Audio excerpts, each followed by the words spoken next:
What's up, everybody? Okay, so this is a very special video, very important video that's immediate to my life and other people's lives. Mainly Disney stars that were up and coming in 2013. It's about a movie called Runt, starring Cameron Boyce. And so those who came up with him in the Disney, in the Disney arena when he was coming up, this is a video directed to them and all of that. Sometimes it take me time to get to certain videos because, I deal with so much or whatever the case, or I'm dealing with so much. Um, like when 2013 came, I was 28 years old. So I was already dealing with a whole lot. I'm about to be 30, so I'm dealing with a whole lot of stuff already in my life. And I had made a life change and things like that. And so with my life change came a change of people or whatever, a change of metaphysical things that was happening. So you can kind of say this was kind of like a fresh start of my life or whatever, you know. But anyway, let's get into it. Runt. All right, starring Cameron Boyce. All right, now the front stage of this is a movie that's a backstage movie. It's a backstage and a dream stage movie that's talking about something that happened on the front stage. And the front stage is mostly regular smuggler life. Like those regular smuggler people who are living just regular lives, TV watchers and stuff. They're the front stage, and then you have the backstage and the dream stage, which is the whole media industry, producers, directors, actors, executive producers, and people that, put illustrations and graphics and all kinds of stuff and sound effects and all that stuff into the movies and stuff like that. Those are them, the backstage and the dream stage. All right. But Cameron was talking about in Runt something that was affecting his life immediately, which was also affecting my life immediately. What happened to Cameron, the jump off, happened to me. But the difference was Cameron died when it happened to him.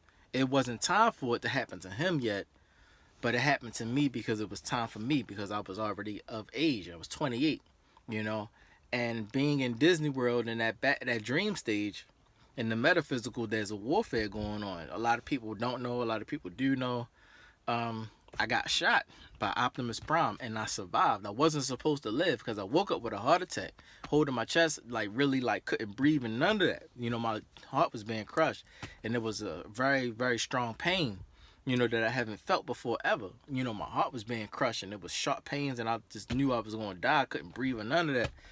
So, that's what happened from the metaphysical to the physical in that when I had got shot in the chest. It's just that I survived. And then I ended up having a seizure and things like that, fighting back for my life, trying to escape the situation of the metaphysical that I was in, that was sensory level was real high. And if I would have died, I would have died physically also, passed out, I would have died in my sleep or some crap like that, fainted or dropped dead or something like that, heart would have failed.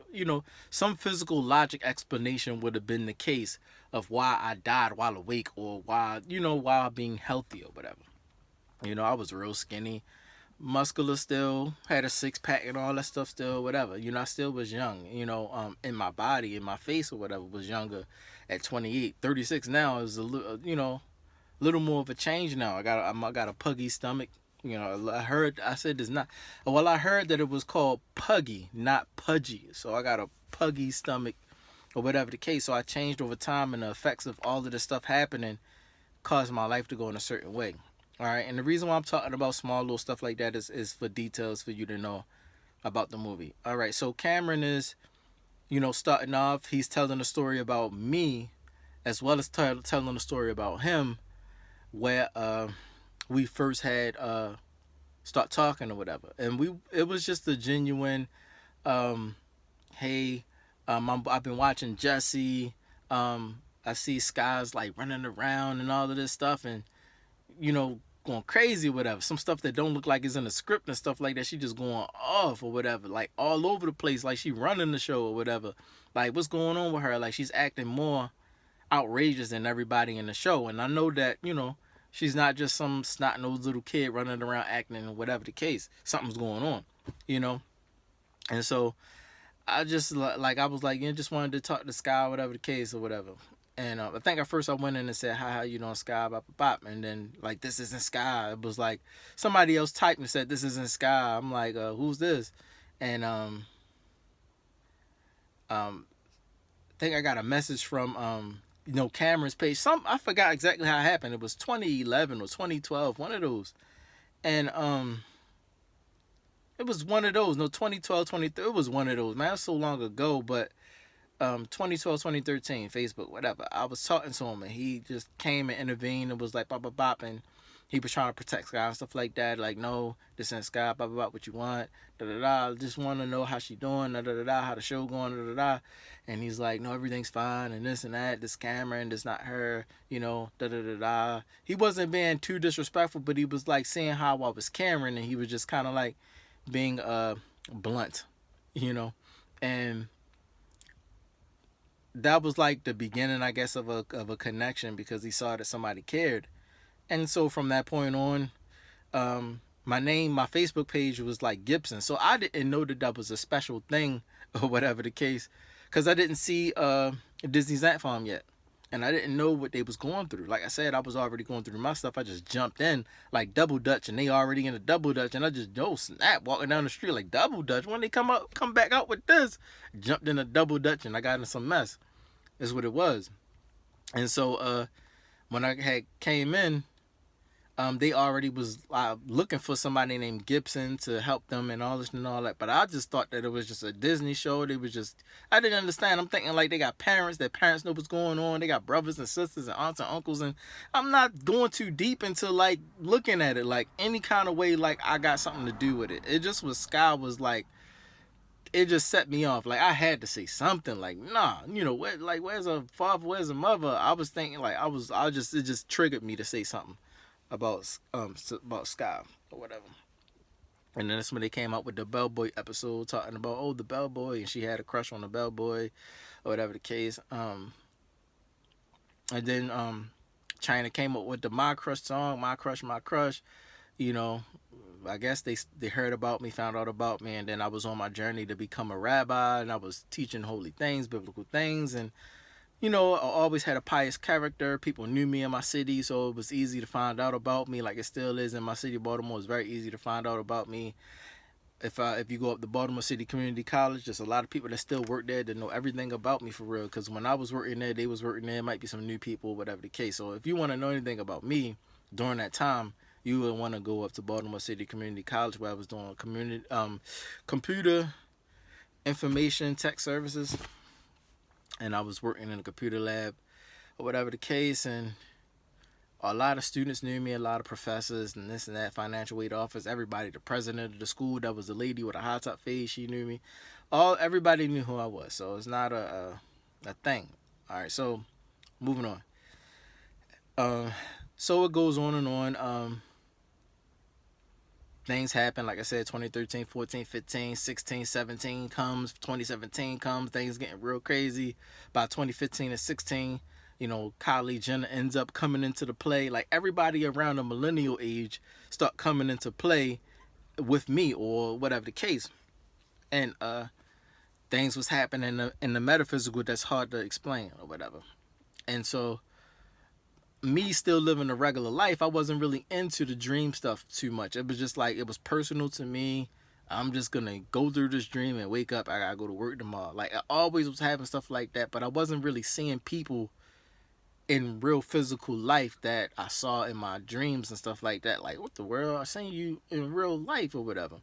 My dreams were more seemed like personal to me, or I would sleep a lot of the times. I wasn't seeing anything, and I focused more on just physical life. And my grandmother knew that I was a crackhead baby from the beginning, and that I couldn't see on my mother's side. And so the main thing that she told me, and now I know why, was that don't worry about nothing. Just work hard, and you'll get rewarded for your hard work.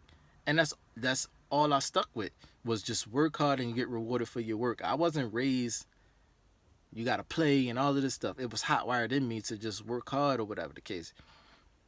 And I didn't have a lot of outside influence.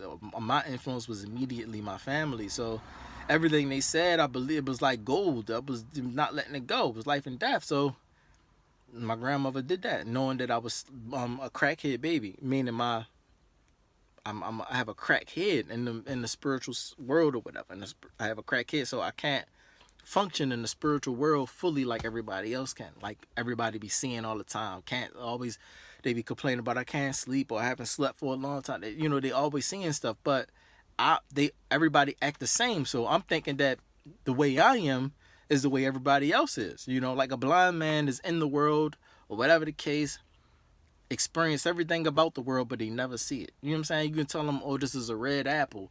How he really knows a red apple? He's gonna hold that to you if he see you, and if he see you with your eyes open in the metaphysical or something in the dream world or something like that, and you say this is red, and then he put you to like you can't play like that. And this is what the color red look like in my dreams, so that when I wake up, I know that what you give me, the red one, is sweet and not like you gotta teach blind people differently. You can't just say this is red and then just expect them to get it. And that's what was happening to me. My whole life, my grandmother was the one understood and just was like, but as I was growing up, meeting people wasn't understanding me, and I didn't understand what was going on with me either, so I didn't know how to explain it to people. Now I do. You can't tell me an apple is red. I don't know red is red. What red is, so I wasn't understanding. You got to tell me something that, okay, well, the red apples are sweet and they look like this. Do you trust me? So I have to go off of childlike trust. Everything that I do in my life and everything that people say in my life is childlike trust. So you're talking to a child-minded person that you have to really be careful how you say stuff to me. You can't clever stuff to me. I'm not that guy. So people look at me all the time like, what's wrong with this guy? You're not understanding. You know what I'm saying? So with Cameron Boyce, he understood that. Some kind of funny way or crazy way, he understood. Maybe as time was passing, I was able to explain things a little more, whatever, and he was picking up the clues, being clever. He was real clever. He's picking up clues and understood that I was disabled from youth, mentally disabled, and then more disabled as I was growing in life, which was why he was saying, the dog, Runt, was explaining me or whatever, like disability, this, that, and the third, but at the same time, it was explaining him in different senses of the moral, physical life. Whenever it was something to be physically explained, it was him as the dog. Whenever it was something that was metaphysically explained, he was himself, and I was the dog. So that's how you got to look at the movie Runt. All right, and it's exactly me, Dwight Gibson Jr., because we went through the same thing. It's just that he died and I didn't die. He made it. He made it to the kingdom of heaven. Yes, Stan Lee made it to him and Stan Lee died at the same time. Okay, because of the same warfare. The same exact warfare that happened in Utah, High School Musical world, which is why Runt was about High School Musical or high school or whatever. It was a bunch of High School Musical kids growing up, graduating, about to be the next rulers of America that did this to him, okay? And it's just 100% them. Of course, they're going to defend themselves and this and that and whatever the case, but it is what it was. And so as he was going through, it was saying that people was messing with him and he didn't know why, and he just was. And so now he's trying to defend himself now. So now it can kind of make him look like a bad person in a way if you just jumping in the scene, if you don't know from the beginning, him just doing all this stuff and he going too far, but he wasn't, It's just people off top messing with him. The first guy hugged him up, grabbed him up, whatever. Let me cheat off your test paper. Okay, so this was about holiness. So the guy in the back is trying to piggyback off of my pious life by learning from me so that he can pass a test, so that he can get through and so that he can have wonderful things in life because he's still in charge of America. So that's how it is. Like, let me take what you got and still be in charge of you, or you help me get up. But when you get up on top of the thing, you don't help me get up either. Like, you just walk away. All right, thanks for helping me. All right, now help me up. Nah, you good type of thing, Smile in your face, but F you for real. And that's what was going on. And so Cameron, not understanding, was symbolizing not understanding at first. And because he really wasn't in the moral sense, in the biblical sense, as in the holy war sense. He wasn't understanding that it was a holy war and how to be holy and all. He was learning. Me understanding the holy part, but not understanding the metaphysical part, I was learning, but I got messed up a whole lot trying to learn, just like he was getting messed up. And so what happened with him, he didn't have a father like I did. Not to send a shot at his father, but he didn't have a father like I did, in the sense where my father poured into me. He was very strict about biblical things. When he was in the army and started experiencing all of this stuff, he made it his thing. Like, we couldn't even eat unless we memorized the 23rd Psalm, and I was 12 years old. You know what I'm saying? And he was teaching key things that he knew was critical to what he was experiencing, and whatever the case, the put on the whole armor of God and stuff like that. And he was always seeing angels because his heart was very genuine to search for the Creator, and he was always holding on to the Bible no matter what. My father would always hold on to the Bible in his limited understanding. Every day or every Sunday, recording CDs, Creflo Dollar, TD Jakes, and all of them, just like I said, cassette tape, but like shoe boxes full of cassette tapes, man. Cassette tapes. You know what I'm saying? This back in the day, cassette tapes. You know what I'm saying? We had to press both the buttons to record it. Like, yo, and then he'll pop it in the other one to make sure it play right. He'll play it all the way through to make sure it play right. Then flip it over on B-side and record the next one. By the time, you know, it was like, it's how it was. You know, and if it was a bad one, he'd throw that one out and, you know, and put another one in. He would label all of them, sermon this, sermon that. Like, yo, like, what the heck? Had to carry those boxes, like, nothing but cassette tapes. And he would go back to them and all of that. Books, notebooks full of notes and stuff. So that was my father, you know, trying to find a holy way out. And from his hard work and hard effort, extending it to me, I got to the point in my life where I could get shot by somebody like Optimus Prime and not die. Housing a lot of people from my city and places that I've been before, people just getting and helping me through life, not me not understanding what was going on or how things operate, and that they were keeping me lifted up. You know, the first person was Raven Simone when I got ran over by a car. Raven Simone, ever since 13 years old till today, because of what she's doing, is keeping my back from going out. Because I got ran over by a car at 13. You know what I'm saying? Right after her concert or whatever the case. It was a thing. I don't want to go too deep into it, but it was a thing. And I got ran over, you know, and I was supposed to die, but I didn't. But today, I just have a lot of sharp back pains just for doing the smallest thing, like sweeping the floor. I get sharp back pains in my lower back. But because of Raven Simone, my back is held up. So people was holding me up. And by the time it came to 2013, you know, I was 13 in 1998, 97, 98, I was 14. So I was 13 a long time ago. And so here it is. I'm coming up. China's like 14, 15. She's in high school or whatever the case on the show. And so I'm 28, and now here it is, a new thing in my life. And so when I got shot, a lot of the people fell out of me or scattered or whatever the case, that was already living within me or whatever. A holy man on a holy journey. And all of us searching together became my life search. And so I was the person that always went forward to go search for what it was that thing was or whatever, which is how I ended up in the Philippines and this place and that place and that place. I was the one being used.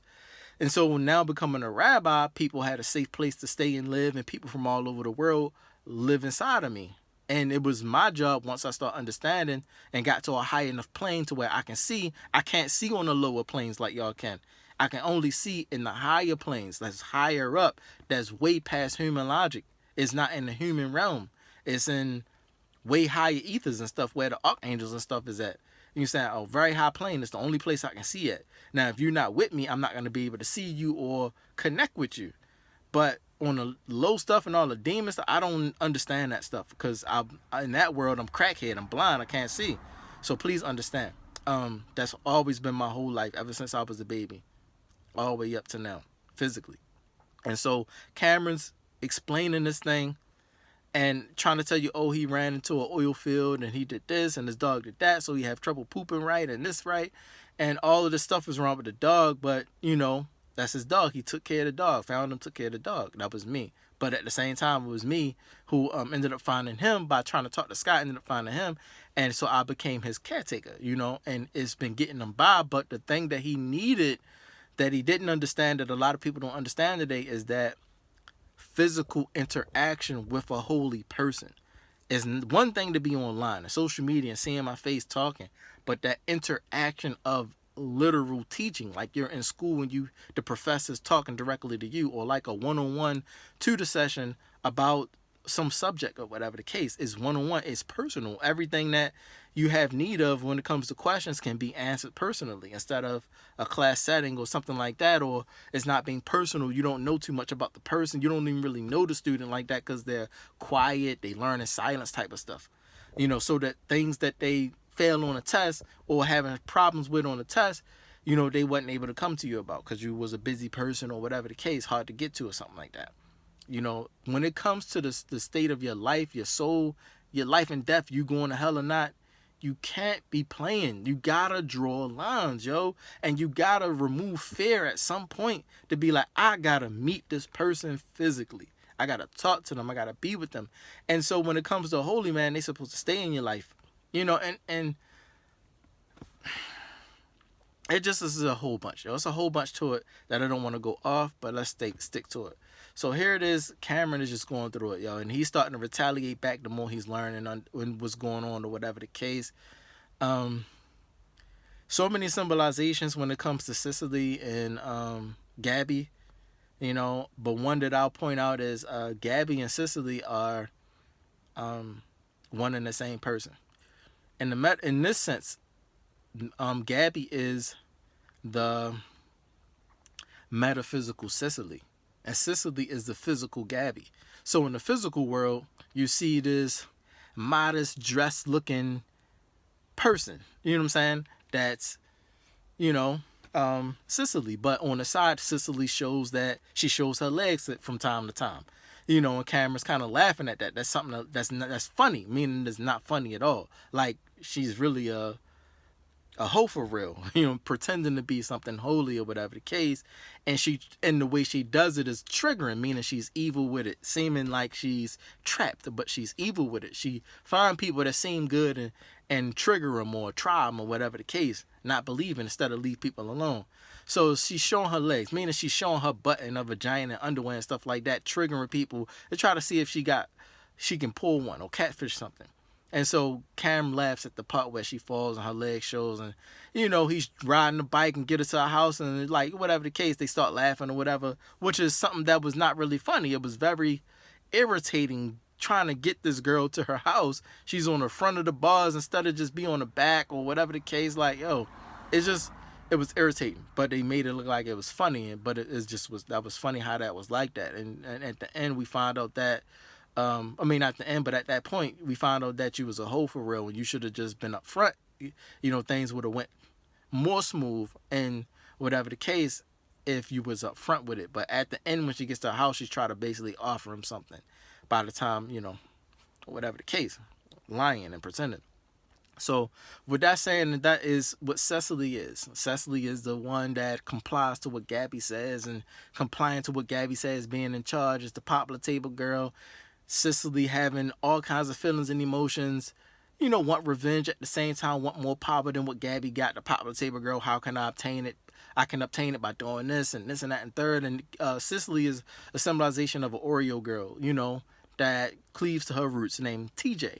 Okay, TJ is a front stage person that I know, that I married, and she's my ex-wife, but all of it was a joke and a hoax for her. But on me, I was genuinely going into it thinking that I had found a genuine wife. But she knew who I was and knew who my connections were way before I even knew who she was. Way before I even met her, she knew who I was. She had a big vendetta about two TJs that came, that China knows. China McClain knows. TJ from 10 Murder Island and TJ from Disney's Let It Shine. Okay? These are the two TJs that China knows personally, face to face, physically. So the TJ that I know has a vendetta. Her name is Jackson, Tanika Jackson. And she has a vendetta because of a Trevor Jackson and because of the other TJ. It's like she was trying to clue me in. But I wasn't hearing it or feeling it or seeing it. I was just like thinking that I'm with my wife and I'm trying to take care of my wife. But she had this whole agenda or whatever the case. And she said it out her own mouth. You're going to make me kill China. Well, why would you say that? Because I was scrolling through my scroll up and the My Crush song had came on. And I had clicked on it and start watching the My Crush song. And so she had came and looked at it like, you going to make me kill her just because she got the My Crush on. So maybe it was like so loud hitting her so hard that she retaliated and said it like that. You're gonna make me kill her. And so from that point, that's where it hit the fan. Cameron had died literally like weeks later, after my wife had said that. You're gonna make me hurt her, kill her, or whatever. And so it was just crazy, man. It was crazy. Gabby is the metaphysical Sicily. Whenever the metaphysical world comes and when you go to sleep, you get abducted, you get pulled up into these different ships and places that you go to. I had seen my wife, Tanika Jackson, a few times having sex with different people. One time she had sex with Kev on stage. She had sex with him. And she was on the table face down, and he was just like killing her cheeks. And I couldn't move. In the dream, I couldn't move, but the sensory level was high. Like, I can feel everything, and other people was around. It was like some swing stage or some swing area. Another time I seen her with LeBron Jackson. Another time I seen her with other people from her family and stuff like that. Just having sex with whoever, doing whatever. Like, and it's just crazy, yo. Having sex with family members and stuff like that. It was crazy. And so Ariana Grande tried to tell me through the social house.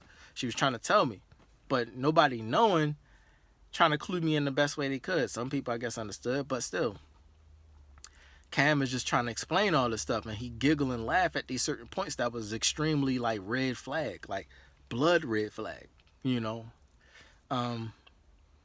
So Gabby is that, she's the metaphysical, this girl, and then Cecily, she shows that she's smoking all of this and try to get, and then Gabby, she does worse things in the metaphysical, like sniffing and all of that stuff. Things that Cecily is supposed to be a holy woman, holding the Bible in her hand and teaching the Bible and stuff like that. She really is far off from the path of piety, or whatever. And so Cam is just basically telling the story from the front stage. This is how his life got took, or this is what he's going through, why his life is having problems and why my life is having problems, and what's going on with the Disney stars. Like, I'm the house and they messing up the house, and there's a lot of High School Musical people going crazy, doing whatever the case. People are really showing their real true colors when it's time for the script to come. People really showing how they feel and stuff like that. But when they say cut, people pretend. It's how it is. Smile in your face, but F you for real. As soon as they say cut, people go back to pretending like they like you and all that stuff. Oh, whatever. But when it's action, they show how they really feel, because it's supposed to be a cover up for we just acting. Anything to cover up them from getting hurt, doing stuff that they supposed to get messed up for or beat up for. They understand they supposed to, but they want to keep covering up something that they can call a law. They just real crafty and clever with it. So Cam is going through it like, I'm going to put matters into my own hands. And so he puts matters into his own hands and retaliate back. His friend, that was supposed to be his friend that popped his chain, that was something that he was told to do. His friend, somebody told him to pop the chain, so when the boys drive around in the car, it make it look like they did it. But they did. They told the friend to do it. And he probably was put under some threat, so he realized his friend really wasn't his friend if certain cases came. Like, if it came to life and death, or somebody offered you something, you would betray me too. You know what I'm saying? And that's another reason why people fall off, or why people don't meet people, because money talks and certain favors and things like that, people will turn on you real quick. And so popped his chain, and he was late for work and lost his job for real. Or almost lost his job. You know what I'm saying? And that's what's going on. People is trying to mess up my life, or whatever the case, by trying to cause me to lose my job. People that's supposed to be friends near me. And there was a guy named Joe who had a bush, and he was from Atlanta. But he was in Utah. He was in Utah, but he's from Atlanta, born and raised. And he left Atlanta at 17 and came to Utah. So he's the symbol of Atlanta and the whole media area of Atlanta. So I meet Joe, and I'm thinking Joe's cool, but Joe's not cool for real. Doing anything to save his life. Having sex with his stepdaughter, having sex with his stepdaughter mother, and whoever else, And so it was going crazy, man. And so Cecily teams up with the friend of Cal, and they try to find Cal when he tried to get at the guy that's his problem. The main problem of his life that's causing me, the double story, that's causing me financial failures and stuff. It was not that I'm a lazy person or I'm a bum or you see me chilling and I'm just lazy or some crap like that. It is literally people affecting my life just like in the movie Runt because of some form of jealousy and popularity and women and stuff like that. Like for example, King David. When you read in the scriptures, King David was a greater warrior than King Shaul. But at the time he wasn't King David. It was Melech Shaul. King Shaul. As Saul you say. King Shaul. So King David, he beats and destroys more Philistines than King Shaul. So David gets applauded and he gets honored more than the king. And the women are singing, oh, Saul killed hundreds, but David killed hundreds of his thousands of his hundreds. You know what I'm saying? They saying stuff like that. Like the women, the beautiful women, voluptuous, big breasts and all of this. And like, you know, the most beautiful women looking like angels and stuff. You know what I'm saying? Like how y'all look today putting the makeup on is how they look naturally without the makeup and stuff. And so back in that time. And so here it is, Saul is getting mad because the women is more like looking at David like, yo, I open my legs right now for him or whatever. That's how the women was acting. You know what I'm saying? Really like extremely like sexually inclined when he came back and wanting to have his children, and all of these women wanting to have David's children and stuff. That's where it goes. You know, you at any moment you can just walk down the street and put your dick in any of these women and have that baby, and they can be yours, and they'll serve you for the rest of their life. And that's what Shaul was mad about. He was getting more play than himself, and so because of David being greater at or more skillful at war, he got upbraided more, and Shaul was jealous. You know, it really was envy. You know, and David was like, what you talking about? Like, I'm just doing this for you. I'm just going to war. He said, and then it started off soft. Like, I understand you just, but just calm down a bit. Don't do too much. And it was like that thing because he's so jealous of him. He want him to stop. He want him to not be so great. and so it ends up going off where it's just calm and cool I'm going to kill this guy now because he's taking my shine. And so that's what happened with me in Utah, and that's what happened with Cameron, where he's like, we're taking people's shine, people leaning on us more, because Cameron ended up having China, who was supposed to be my wife, because there were vows and stuff said, but because I saw how things was, and I was kind of in tune, so I was kind of looking at it from a surface level, like, and then I saw I was with my wife Tanika, so I thought, everything was cool when I had a baby and all that. So I'm just looking at China like, man, I'm so happy that she got somebody like Cameron. He was there from Jesse. They ride together, they die together. You know what I'm saying? Who you survive with is who you stay alive with. You know what I'm saying? So it's who you ride with. It's like, what I'm trying to say? It's just who you stay with. And then I saw that he had Dove, but I understood polygyny already. And I'm like, okay, so he got Dove, Sophia, Carson, China, probably Debbie. Could have been one, but she was the babysitter. But still, Debbie I would say Debbie and Peyton. 5 that I knew of that were in his marriage bracket. And me understanding that, I let go of the vow that me and China had made in the metaphysical so that she could be with Cameron. But I could have messed up at that point. Maybe China was doing something because of jealousy or something like that, or she was doing stuff because she thought that I was understanding, or I was like her, I can hear, I can see, or whatever, the clever stuff that she was saying, but really she didn't understand because she never talked to me before in detail to understand that from me, I was different born, crackhead baby and this, and then she didn't understand detail. She just, didn't know. She thought things probably was how everybody around her understand the same thing, so everybody understand the same thing. She didn't understand I was like a blind man. So she gotta explain things to me different or call out to me differently, or it has to be at least one time of a physical interaction of direct communication. Like, I know you, I've seen you. Like, it gotta be straightforward, simple subject verb agreement sentences. I saw you, type stuff like that. All of this stuff in the dream, that gotta be all of that. So here it is. Don't mind the noise in the back. So here it is. That was happening. So I was happy for her. I was like, yeah, Cameron and China, yeah, that's a team. That's a team. That's how I'm looking at it, as a team, But I'm here, and then I started getting mixed signals and mixed messages. So by the time it got to like a certain point in my marriage or whatever the case, I saw a few things that China was displaying in some of the shows like Descendants and Black Lightning and stuff. Black Lightning had just came out. It was 2019. And my lease was about to be up. Downtown Salt Lake City, Utah. It's 2019. And I'm in my apartment and I'm watching Black Lightning and I'm like, what the world? So things start shifting and changing. The seizures start coming back, and I'm doing backstage and dream stage stuff without asking for it. I'm just like, what the heck? So I'm like trying to figure out how am I still connected to her and not Cameron.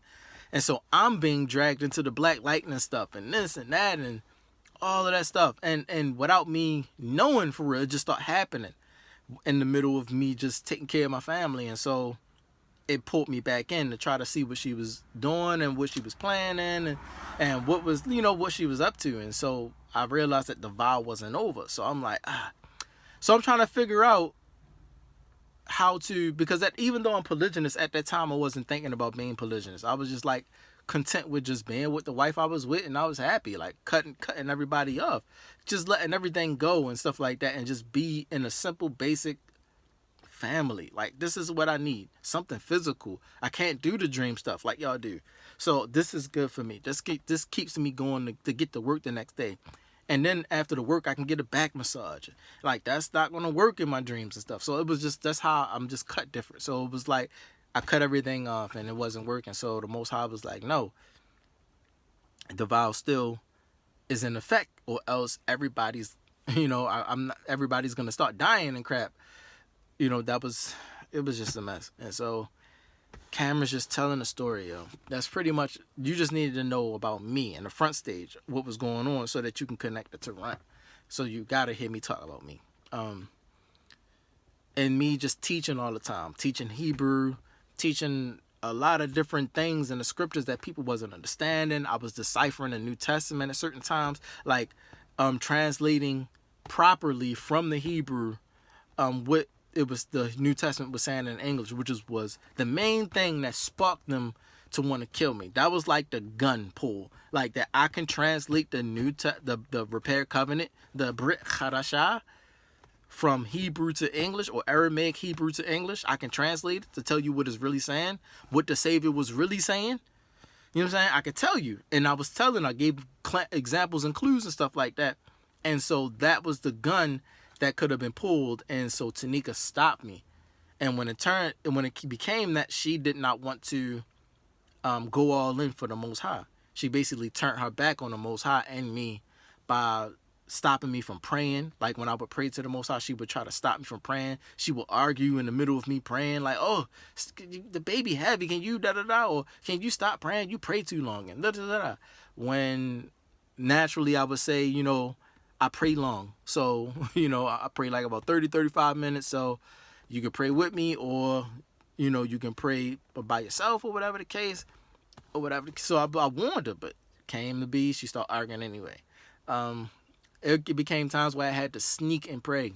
Had to sneak off and pray, because she would find me praying and would get mad. Why you praying by yourself? Or what you doing? Like, you gonna pray without me? And then she'll run and get like her Tehel. She'll get her head covered and cover her hair and try to run up there and pray with me and stuff. But she would never say anything. I would be the only one praying. So I would ask her, like, do she have anything that she would have to say? Every single time we prayed, she would have nothing to say. And I prayed mostly when I ended up losing my job. So, like, when I had to find another job, when the guy pulled the gun out on me and stuff. In the process of finding another job, I took that time out to pray and stuff like that, because my house was clean. It was set in a way to where I had a certain area where I can pray at and things like that. It was appropriate according to the Most High standards to pray at openly.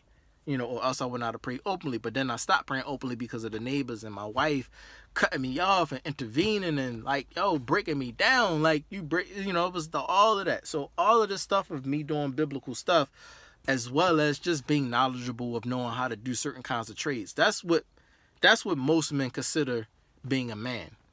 Something that everybody can learn how to do, even women, is basic trade work. That's not really what makes a man, like being strong to lift something, or that's something that a woman can't do, or most men can't do, or something like that. What makes a man is his spiritual connection with the Most High, and raising and teaching and feeding his children wisdom and knowledge, to be able to protect themselves from all of the different kinds of personalities in the world. That's what a father must learn how to do. Looking for a husband and looking for a wife for your son and for your daughter. You know what I'm saying? That is what a father does. When he first have children, you automatically are in that set mindset to look for a wife for your son, or a husband for your daughter, and that's your job, as well as raise her, teach her basic stuff, math, English, blah, blah, blah. All of these different things you do, or whatever case, when you have a child, raising them up, as well as, teaching them morality and preparing them to be suitable people to be a husband or a wife or whatever. And so that's part of it. And that's my basic life that I was doing, and teaching them out of the Torah itself, the scriptures, and I also knew Hebrew. So I was going to get to the point where I started teaching my daughter Hebrew. I already was teaching my ex-wife now, Tanika Jackson, Hebrew. I made Hebrew cue cards, and then she went back and made her own Hebrew cue cards and stuff, like flashcards and stuff like that. And she would test herself, and then she would bring it to me, and then I would test her on it, like this was this. But the thing was losing self-motivation. That was why she couldn't go so far. She was losing self-motivation. Like, I can't do everything for you. I can give you a home assignment, or I can give you classwork or something like that, but it's up to you to do the studying. Like, study. This is what I want you to study.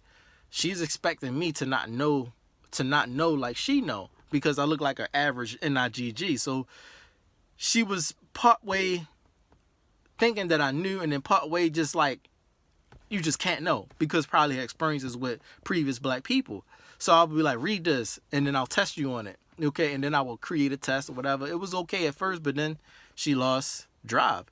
And then to start going, like, she wasn't doing it. Like, it was looking like I was being lazy, because I was sitting back or whatever the case. Or I wasn't, she's like, it just looked like I didn't know what I was talking about, because I'm just chilling. When I'm chilling, it can look like I'm just some lazy, ignorant bum that don't know anything or do anything. But when it came to actually, all right, now let's go through the test. Did you take the test? Or let's explain this thing. And when it was time to explain it, it was like, oh, he do know. And then I would go into more details to explain that thing that needed to be explained. Like, well, actually, that was this because of this, and then this and this. And then when you go to Joshua 10:13, it tell you that read this book, because in this book, it tell you more about what happened over here and this. And that's how you know that this is part of the this and this and this and this. And it's like, oh, you act like you know everything. So it was all kinds of stuff happening. And that was more so the sisterly relationship that I was having.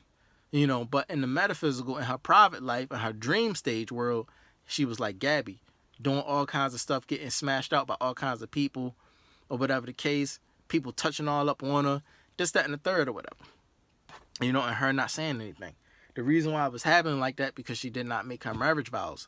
Because I gave her the benefit of the doubt that she had forgot, or she wasn't ready all the way to prepare all of her marriage vows, but we had already planned for a year, or like half a year. We planned for months, you know what I'm saying, about going to get married. We had already planned it. So we agreed to do it on this day. So it was way long, and so we agreed to do it on this day, and we did it on that day. We even talked before we went. We talked before we got in the car to go to the place.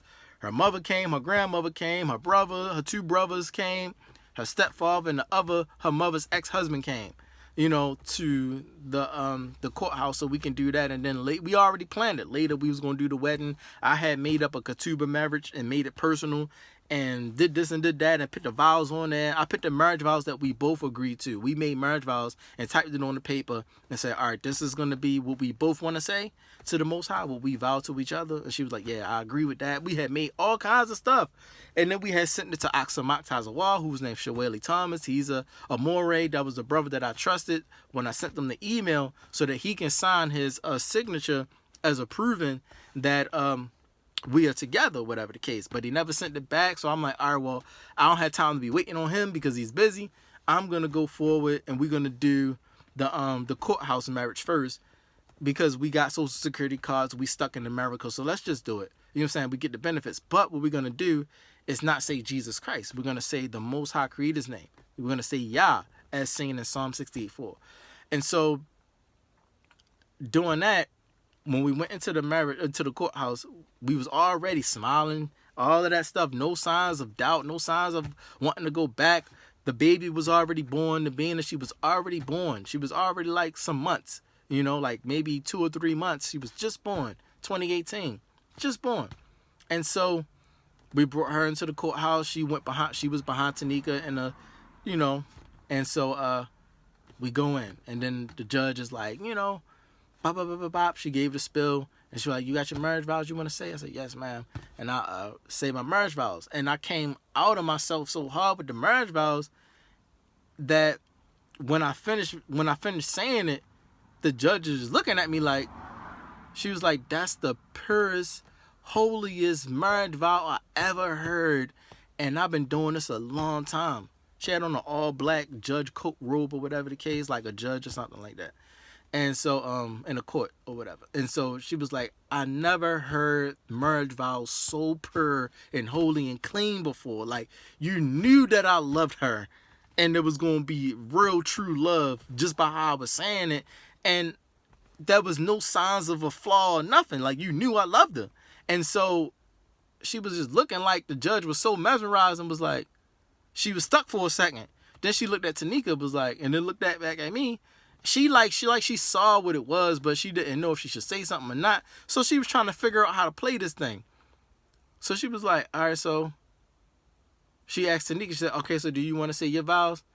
And then Tanika looked at Joe, her stepfather, in the background behind me. She looked at him and then looked at me, and she didn't say anything. She just didn't say anything. So then the judge was like, they looked at me, then looked at her, was like, then she was like, nah, you ain't getting away with it. It was more like she was not letting her get away. She was like, nah, you gonna know. She was like, do you lawfully take this man? That she just came in and was like, do you lawfully take this man to be your husband? And she was like, I do. Like, for sickness and health, she gave her the spill, the basic vows or whatever. Since you don't have anything to say, we're going to give you the benefit of the doubt, but we see that you're being disrespectful at the same time, so we're gonna play it. You know what I'm saying? But force her to say her vows. That basic vows. For sickness and health, for better, for worse, and this, that, and the third.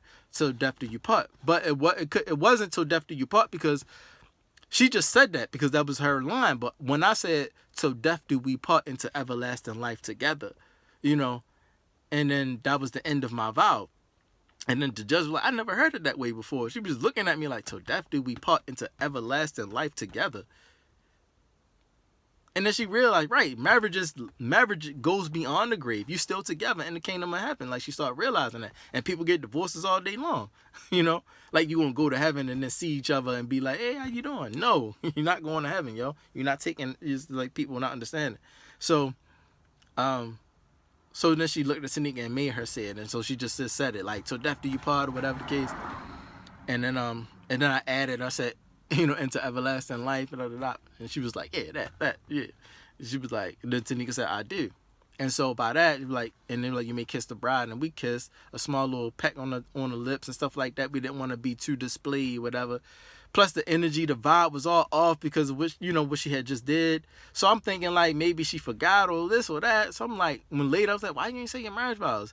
She was like, you said, we agreed not to say it. I said, no.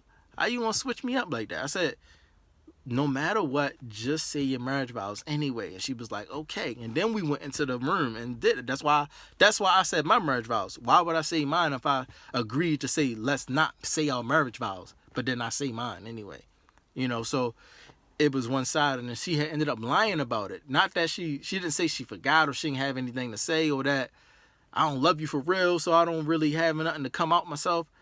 I didn't prepare. She just said that we agreed not to say it. And the whole relationship, she was just lying like that. And she found out that I wasn't worth killing, But what she wanted to do was 10 Murder Island me. Shoot me.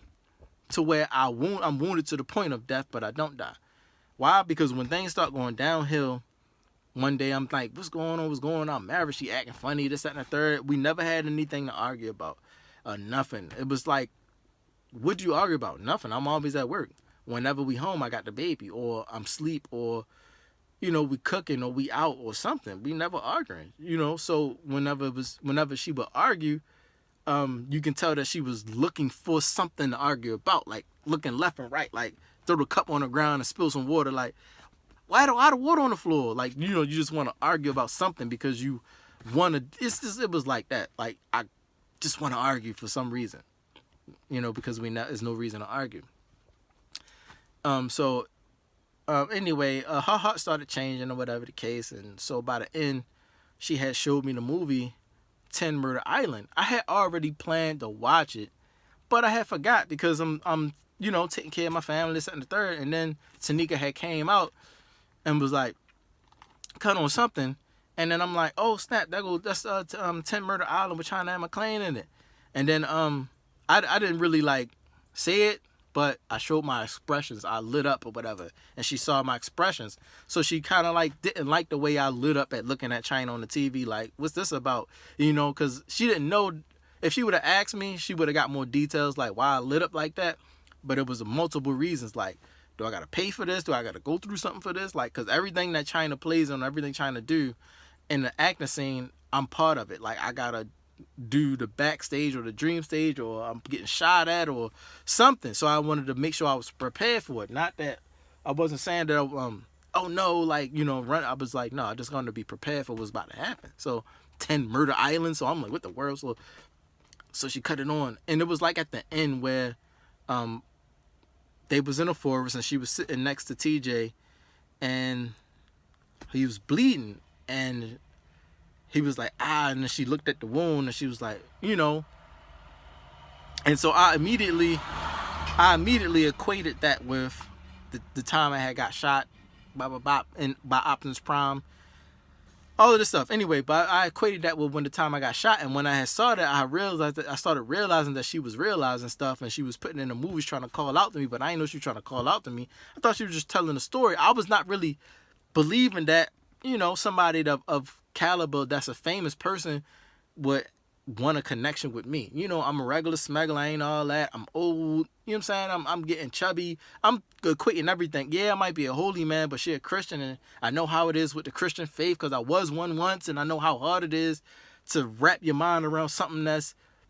seemed different than I just understood. I've been through it already, so I was kind of like looking at it like, gotta go through it because I been through it, yo. Like, especially on the Christian part, debated so many Christians, went through so many Christians and the way they think, and the same story and the same dogma and the same scriptures and the same self-righteousness, or if you want to call it, for lack of better terms, like that chin up, like, I just know I'm going to shut you down because I got a bunch of scriptures to shut you down with, not knowing how to explain or connect the scriptures that they talking about to, you know what I'm saying? They don't know the whole story. It's like you just know the New Testament, or you just know the Brit Hadasha. You don't know how the foundation was laid or nothing to know even how this, like, room is here. Like, it's crazy, yo. It just was different, yo. And I was understanding stuff because I've been through it already. And what happened was people just needed to be humble. And it was just, I've been through a lot of people. I got kicked out of houses. I got attacked. I got shut down. People called me all kinds of names. I got attacked by a lot of Christians before. I got finger points at a lot. People messed with my life and my money and my finances before over Christian stuff and all this stuff. Like, I got messed with a lot over people that were Christians, and I was coming out of that way of thinking to understand on a deeper level what was going on in the scriptures. I didn't stray away from the scriptures. I just went deeper into the thing. Like, they just scared. They want to stay in the shallow water. I'm going further out on the raft, and they like, don't go out there. That's all it was. This is the truth right here. The truth is the truth, no matter if you're in the shallow or the deep. But yeah, but something not right. If stuff keep washing up on the shore, something ain't right. We can go out here and see where it's coming from, type of stuff. Go out there and find out. So come back and be like, all right, this is where the stuff coming from. I don't want to hear that. Stuff is just in the ocean. And then, you know how people explain and say anything to explain your stuff is just in the ocean. You don't know where it came from or how it is that and the third. So, like, no, it's coming specifically from right here. Like, you know, type of stuff. But anyway, all of this that I'm saying has to do with it, yo. I know, but it has to do with it, okay? Because Cameron is trying to find out what's going on, just like I was trying to find out what's going on. And you got all these people that runts or whatever, you know what I'm saying, that are in the bad derogatory term, runts, or whatever the case. And then I guess Cameron was trying to be the good definition of what a runt is, which is like a strong plant, you know, a strong branch or a strong plant. He's firmly planted, you know, and you can't uproot him or whatever. You can't easily break him, you know, whereas though everybody else is just runts, the derogatory term, you know. And so that's what the movie was about. Who's a runt and who's a runt? Who's good, who's bad, who's really like this and who's really not. So while we acting, we're going to see who's really who. We're going to tell by the energy. Because everybody love acting. When I say action, everybody love acting. Like, oh, we just acting.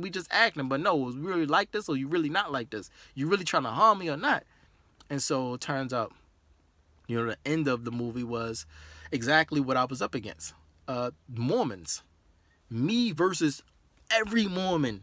Every Mormon. The toppest Mormon you got. The toppest Mormon you got. You know what I'm saying? Versus me. And that's what it was. And so because of that, it caused a shift. It caused a change. People start splitting. Stuff start going crazy. And they start coming after my life. Because when you attack their belief system, what holds up their system, and it shuts down, now you no longer can live in comfort off the people under you. And so, no, that's my livelihood. And they just start coming after me. You know, pulled the gun out on me while I was at work and stuff like that. You know what I'm saying? So that was another reason why the gun got pulled back out. But why? Because of some religious issues or whatever. It wasn't a matter of you're wrong. It was a matter of I just got to get rid of you because, you know, you messing up what I got going on here. You know, the new sheriff in town, Wild Wild West, Utah, Mormons, Red Dead Redemption 1 and 2. All of that was where we was at. High School Musical was in Utah. All of that is the Wild Wild West. So that's what we dealing with here. The Wild Wild West. And those that are with the Wild Wild West people, surrounding places, Phoenix, Oregon, Washington, and everybody that's around them in the middle of the smiddle. So we having issues with them. And so here it is. Cameron is telling the whole story because this is so critical that I shut down the whole Mormon belief system that my life is in danger, even to this day. And people don't understand how my life is in danger. Why? Because a lot of the people that I know in my immediate family, stuff like that, they aren't moral people in the sense. Like, they have some morality, but they aren't focused on daily studies of biblical things and or some kind of form of a higher power. They don't focus on that. So if I went at it directly to tell them what the main issue was, they're not going to pick it up. They're just going to be like, well, there's many religions, and then they're gonna go at it. They're gonna go at it defensively instead of understand where I'm coming from. They're gonna take offense and be like, no, you know, because a person that's not doing that, they're gonna take it like I'm trying to tell them they need to find God. Whereas though I'm just telling you why people are trying to kill me, because it's a religious war. It's called Holy War, and people that are Mormons are trying to kill me because I shut down that whole Mormon belief system. Mr. Stan Lee died behind it, because when you're talking about a holy war, it's an individual thing. Okay, it's individually about how you are living. Okay, and what you follow and what you trust in is not subject to a group of people being safe off one person. Not really. When it comes to women, okay, but when it comes to men, no. Each man himself individually has to accept the Savior, the true Savior, Yahushua. It can't be some false Savior. Why? Because the Mormons already follow Jesus Christ. So they're using Jesus Christ to shut you down. And what happened was, that's why Cameron got shut down. That's why Mr. Stan Lee got shut down. Not understanding that every time I said the name, not Jesus, and the Yahushua, it was for the sake of your life and death. It was for the sake of your soul, you living, you know, not just, you know, money or they lost their lives. Now they can't play no more. They can't be like, you know, whatever they want to say to try to keep trying to survive and live, and long as I can eat and food and get through each day. They lost their lives, so they're not getting through each day anymore. So that's why I'm so serious about the name, like Yahushua. You know, it's not Jesus, because they came at me. But what's the part where Cameron was trying to say, I mean, when the dog died. When the dog died, and I'm going to end with this because it's too much to say. When the dog died, Cameron didn't realize right away. Okay? I didn't realize it right away. But I realized the same day. But not right away. I realized but I forgot when it was. I just realized later, and that Cameron Boyce died. Tanika told me, "Oh, Cameron Boyce died," and stuff. Like she wasn't sad or nothing. Like almost like she wanted to smile or smirk or something. "Oh, Cameron Boyce died. That's crazy. Dang, that's crazy. He just died." And then she got up and walked out the room. And then I'm looking at the laptop to see that he died or whatever the case. And then she come back in the room acting real strange, like, you know, acting extra strange, like it was time, like it's time. And she started doing funny, crazy stuff, and then she ended up, they ended up kicking me out the house, and she wouldn't have my back. And I'm like, what about my son, my daughter, and all this, the stuff that we had planned? And she's like, she started flipping on me. She switched on me, and then she just like, once I had ended up leaving, I'm like, look, where my daughter at? She's like, blocking me on Instagram, blocking me on everywhere, blocking me everywhere except Twitter. She didn't block me on Twitter. She don't even use the Twitter anymore. And so it's like, I don't know what she's trying to say. Trying to chase China down? Like she has this vendetta against China. You know what I'm saying? Because it was crazy. Trying to trust her one time, I ended up telling her some stuff about what happened, about spiritual stuff and metaphysical stuff. And, you know, we was watching something and I said, well, this is the, you know, and she was like, what? And so I guess she took that information and ran with it. But still, when the dog died, that was Cameron dying for real. But the guy said with the cast on his arm, he was like, I wasn't trying to kill you. I mean, I wasn't trying to kill your dog. I was trying to kill you. But that was when it was coming to me. That was physically. You know, a guy was trying to kill me by pulling a gun out on me when I was at work. But Cameron Boyce ain't died yet. A guy just pulled a gun out on me at work. And then Cameron died. And I came back to Baltimore. Then when I visited Atlanta and came back, Asian people in the spa died. A bunch of grandmas ended up dying. So everywhere I go, it's like they're trying to kill me but can't, so they end up killing somebody else that's trying to defend me. But when I'm always saying something out my mouth, when I say it's not Jesus, it's Yahusha, and everybody keep thinking I'm saying, everybody keep thinking this thing in their mind that there are many religions, there's many that, because you're disrespecting my search and research. You're disrespecting that I could have possibly found something out that none of y'all could have. You're disrespecting that because you're looking at my color, the way I talk in English and all of that stuff. You're disrespecting my finds and my research and my search. We're not stupid people. And when I say that something is this and is not that, you're not trusting me 100% that this is going to save your immediate life physically and metaphysically. People are dying because they aren't serving the true Savior Yahusha. So Cameron dies because he's still in the balance or whatever the case. So at the end, he just rolled with it. Look, I'm going to the recycling bin and recycle this because I don't understand what's going on. If I should trust Gibson or not. Should I trust Jesus Christ or should I trust Gibson and Yahusha? Should I trust my family and this and the third who was telling me all my life is Jesus, or should I trust him who said he know for sure and all this and all that? So he just went to the recycling bin. He didn't make really a true decision. He's just like, look, just recycle me. I don't deserve this. You know what I'm saying? It's crazy, yo. And he ended up dying for real.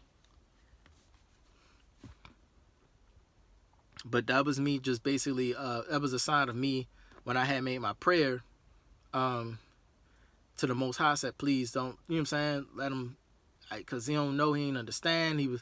And I saw in the movie Runt that he really was like on a search for real. He was genuine about it. He wasn't just a runt like what that they showed on Disney or whatever the case. Sorry, I felt like that was him a little bit, but that was the case. That was trying to display him as, but he really was a pious young man in search of truth. And when I tell people that this is absolute truth, and when I give people concepts of how you're supposed to go about belief systems and religion, because this is not like, you can't come at this like everything else. When you're talking about belief systems or religion or a creator, you have to go about it with strict logic or strict reasoning. You can't be in a balance with it. You have to really know how to decipher whether something is absolute truth or not. You got to know how to think. You got to know how to look at things in life observe the life around you. Look at the sun and watch it in, like, how is it in the sky? How does this? You got to observe things real carefully and real quiet and quietness and patience, and you have to observe as well as pray. But once you pray, you have to sit and observe and be quiet. All this noise and loud stuff, go somewhere where it's quiet, where no one is at, where the Most High can whisper to you inside of your spirit. With all his energy, he can't get his energy to you because it's rattling you. So when you get somewhere quiet and your soul is at calm and peace, then his energy can flow through you like a soft breeze. You know what I'm saying? And then you can hear him. You know what I'm saying? And then you can start, ideas come to you and stuff like that. But when people come out of the way, they distract you and all kinds of stuff, you can't hear the Most High. Get out of that setting and be in a place of quietness. Not just one day and stuff like that, until you hear him. No matter if it take years or something, stay away. Or be more often away from people than around people. So things going on here. Life and death. People dying over stuff that people aren't listening to me about, and they're trying to pin me for it. That's why I'm so specific in my videos when I say, that's why I made a Patreon. So when you watch it, you see that specific video of me talking about whatever that is. Like when I say something, yo, it is absolute truth, and I'm trying to tell you how do you reason what is absolute truth or not. Okay, you have to assess these things, yo. Like, really gotta be careful. Oh, his name not Jesus. Well, how do you know that? Okay, let's sit down, let's shut up, and let's reason logic. How I know that the name is not Jesus, and it's this, and there's only one name under heaven which man can be saved, and why people keep dying and not being saved. It's crazy. You know what I'm saying? You don't ever play or flip or any kind of game with the scriptures. That's the most straightest thing that you can touch. That's why when people passes and all that crap, they pick up the Bible and they be flukes with it because you picked it up with the wrong intentions and you start playing with it to save your life and all this stuff. So now you stuck playing games, not being able to tell the truth, knowing the truth. You trapped up because you picked it up with the wrong heart, the wrong intentions. And people be so stuck in that Christian way, they can't listen to reason and logic. They don't even understand that you're saying that the Savior is the Savior is true. Okay? It is just that certain pieces of it is wrong, and I'm trying to correct it for you.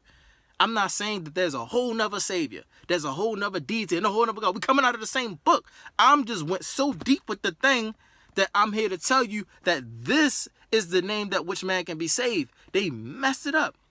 And then I got to explain different stuff to you, like the rules of translation, the rules of scribing and stuff like that. How you know this? Because there are rules. When you're not qualified to teach or even quote scriptures at people, you start doing stuff with your mind messed up. Not understanding rules about how to even pick the scriptures up. There are 4 ways to interpret the scriptures off top.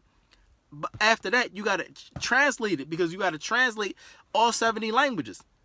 Okay, how is it that his name is Jesus in all 70 languages and it don't change? Which is to tell you that proper nouns don't change. So his name not Jesus. And so when I tell you that, look, the language that he spoke and his people spoke was Hebrew or Abari, which is actually called. But so you can understand Hebrew. So they were in where? Israel. So what did they speak? Okay, so if they spoke that language and that's the name that was given to him, it wasn't no such thing as English, wasn't no such thing as an America. So how did he get a J in his name when there was no such thing as the J and all of this stuff? Like, how would you pronounce his name the way you pronounce it and spell it the way you spell it, and then don't even know how to define what his name mean? We had meaning and purpose with ourselves. Everything had meaning. Even your name told you what you came to earth to do. So when you so out of the loop being raised in America, you trying to pick up some scriptures and read it, you have no purpose in your life, no point about your life, and you reading something with great purpose. So then you get twisted up because your heart not right, your intention's not right when you pick it up. So the Most High can't guide you out. It's a trap. Okay? The Holy Scriptures is the most painful part of hell because they twisted it up so hard. You don't change the Creator's words. You don't tamper with it, but they did. And that's the most evil part of hell that you can go to for picking it up with the wrong intentions, trying to quote stuff at people and read it to people, holding on to stuff for the sake of, oh, I'm trying to save my life, but you don't realize that's what Runt is trying to say. Are you a Runt for real? You know what I'm saying? Either way, if you're playing or not, you can die because you're playing with the Most High. Off top, you don't pick up the scriptures playing. Soon as you understand something you're not supposed to do, you're supposed to stop doing it. If you can't stop doing it, or you're not able or capable to, then that's where you have to go to the Most High. That's why when I did it carefully in fear and trembling, I was able to be accepted of the Most High, and the Most High was like, look, I got you. You don't got to make decisions no more. I got you. You did it with fear and trembling. Now I'm just going to guide you. Just live. What he was trying to help me understand is that when you surrounded by enemies behind enemy lines and you got a dwindling light that's going to shield you, you can't even fight. You got to trust in that shield. And that shield is keeping you safe the whole way from all of the evilest demons ever. And the more trust you put into it, and the more instant you are. As soon as you're not instant, when the Most High tell you something is this, and you're not instant at following it, your shields go down and you get caught up. I was instant, because my intentions was pure. I really wanted to know what it was to please the Most High Father, just to make him happy. So I was instant. Other people just want to question stuff. Here it is. In my journey and search, I found out all of these things, and I'm trying to give it to y'all free. And it's just making me more and more mad when people don't listen. Like, you're disrespecting my finds, yo. Because I can sit here and break it down to you to the T why it is what I'm saying it is, versus why you feeling like it's not what I'm saying it is, and it is what you still trying to hold on to what it is. Okay? And the thing about it is, once you know and be like, look, this is I know it's the name, I understand his name, but but what? It's like, yo, like, for the sake of your life, he who loses his life for my sake will gain it, is what the Savior said. He who loses his life for my sake will gain it, or will earn it, or will have life. You know what I'm saying? But he who try to save his life, you know what I'm saying, and not lose it for my sake, will lose his life. You're trying to play around with the Most High. You're playing around like, I just got to do this because, you know, you're scared of the wrong things. You're thinking that your life is going to go so bottomless just for making a certain switch that's of truth. Not understanding that the Creator is real clever and crafty. You're not thinking. The Creator is super testing you like, I want to see. He created this whole world. Why is it standing?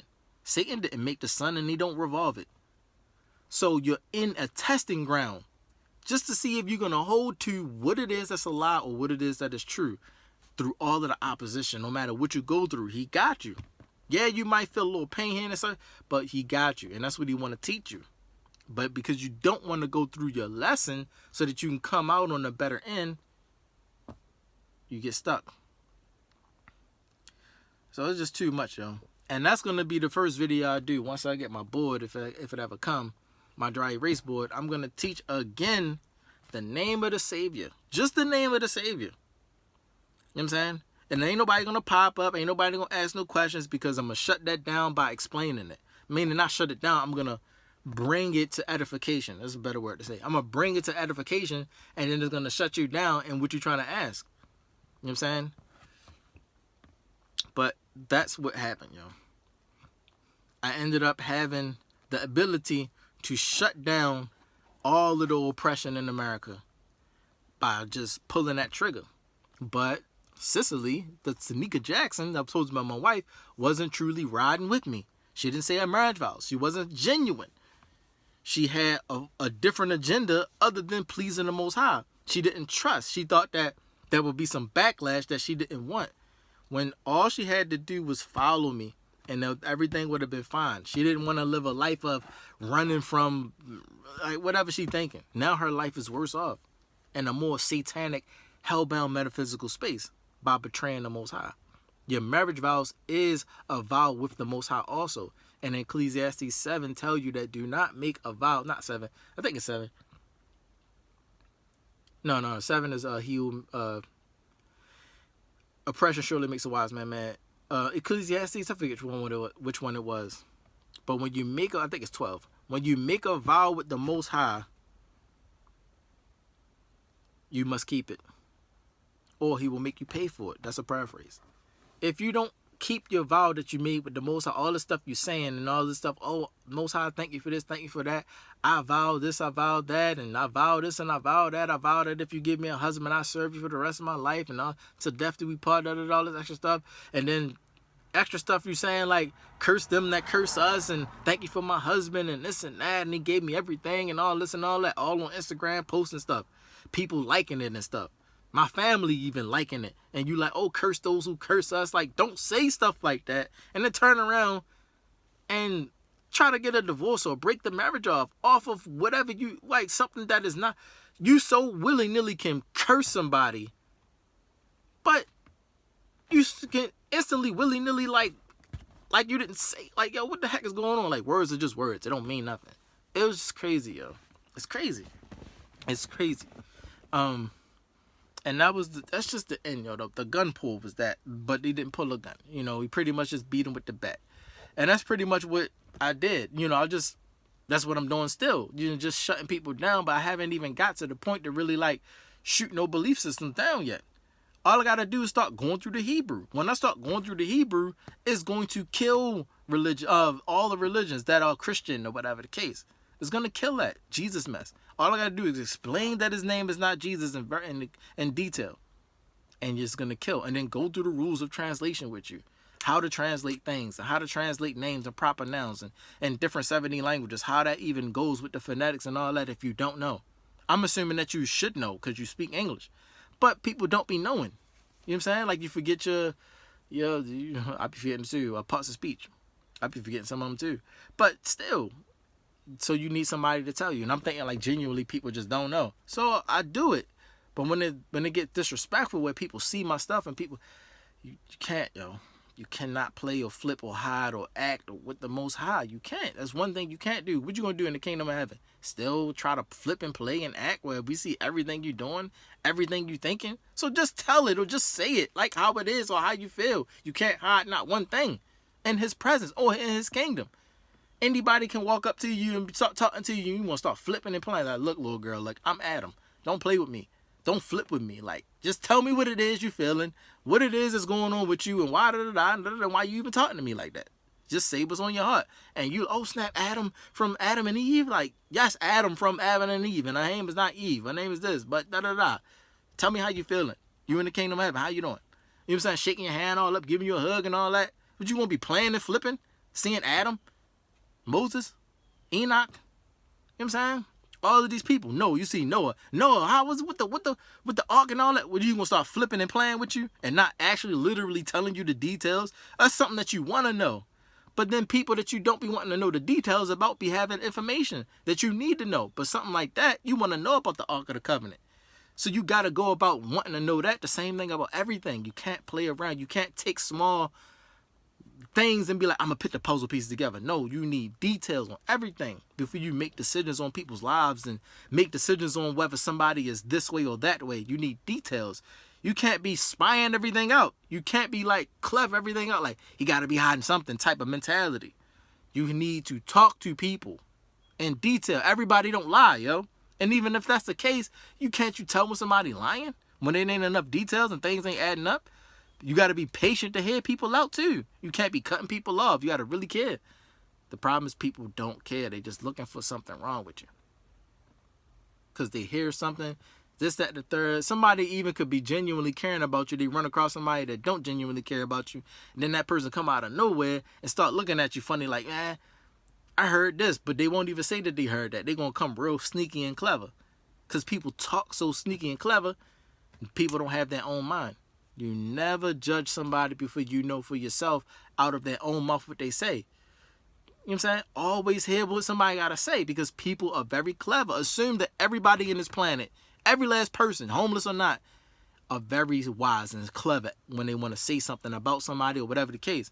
So get details. Like you a baby and you just need to know the details of the story about everything. Like people just thinking you slow like a turtle, but you're not. You just need the details. And all turtles ain't even slow.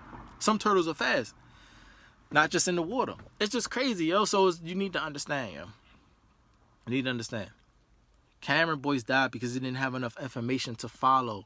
Okay, he didn't have enough information to cleave to. He didn't have me, a real person that don't play games. It's good to be bad. I never sit up there and do it. Like, nah, sure, I'm good. I'm just had to find another role or whatever. You need somebody that's cut from a different cloth, that's more firm in that foundation, that can come up to Cameron and be like, look, this is this and this and this and this. Like, they playing you through a playthrough. It's a big, huge playthrough through a playthrough. Whereas though you thinking you cool by doing this, but really the people in charge is playing you by, while really they not like that.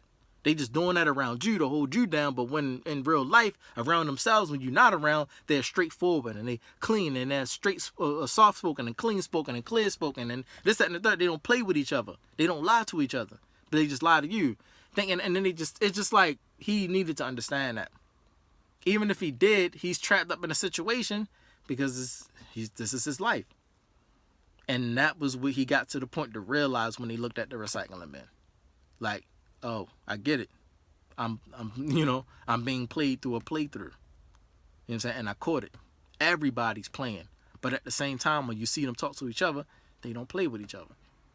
So why would they play with me and not play with each other? And when you catch that small, simple thing, you realize it. Don't play at all. It's just that they are in charge. They have power over your life, so they can play with you. That's the difference. But because you don't have power over them, you can't play. That's what's Tron. Only way to win is to not play. Because we aren't in charge. We don't run or control the money system and all of this, or food and all this stuff. So we have to whatever. But no. It's a different way, yo. It's just coming together. But there are the special cases. But I'm just here to tell you that's why Cameron died, yo. But as of where his soul went, it's with the Most High. It went with the Most High. Because he didn't want it. You know, you can tell he didn't want to play like that no more. He really wanted to be a holy man. He saw the honor in that. He saw more. It was like, I'm famous because I'm flipping and dancing around on Disney. But I want to be known for my integrity, my honor.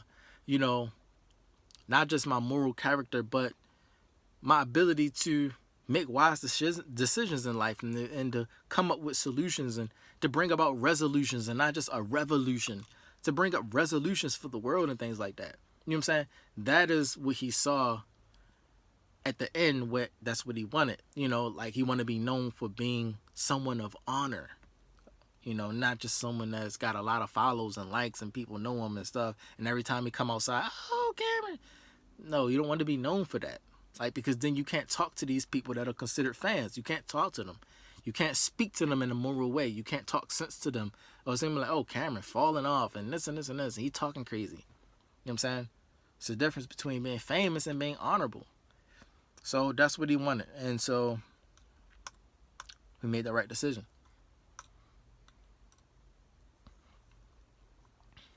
And